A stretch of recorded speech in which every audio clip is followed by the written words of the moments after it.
J'ai remarqué que vous étiez presque tous arrivés à l'heure. Pas étonnant, puisque nous sommes en Suisse. Mais j'imagine que certains d'entre vous portent une montre mécanique. Dans ce cas, vous étiez tous en retard.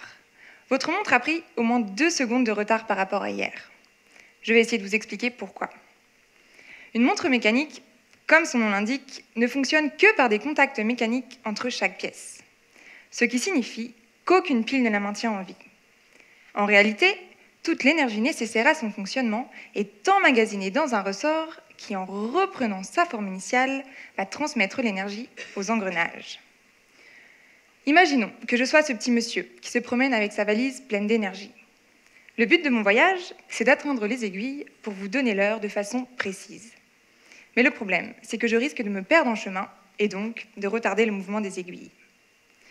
Une montre mécanique est un système très complexe, fait d'une multitude de composants, qui sont de taille, de forme, de matériaux différents, auxquels s'ajoute un certain nombre de lubrifiants. Toutes ces pièces sont en contact, mais elles ne vont pas se comporter de la même façon selon que vous soyez sportif ou non, que vous portiez votre montre tous les jours ou seulement pour les grandes occasions, ou encore que vous soyez au sommet du Cervin ou bien au bord de la mer. Autrement dit, l'énergie a 1001 façons de se perdre dans votre montre, et par la même occasion, de vous faire perdre du temps.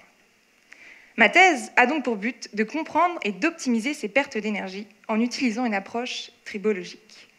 Mais qu'est-ce que la tribologie ? Eh bien, la tribologie, c'est exactement ce que je viens de faire.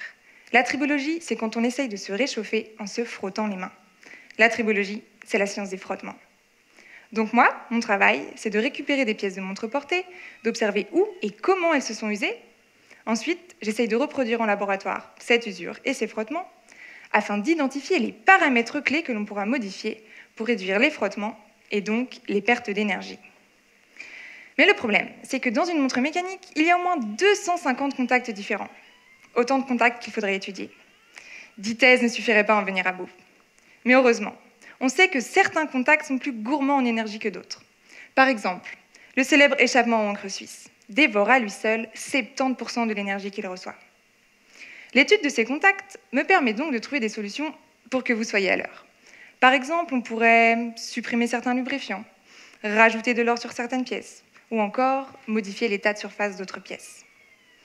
Finalement, en plus d'apporter des solutions d'optimisation au milieu horloger et d'améliorer la compréhension des mécanismes d'usure des matériaux, ma thèse contribue à entretenir le mythe de la ponctualité helvétique. Merci.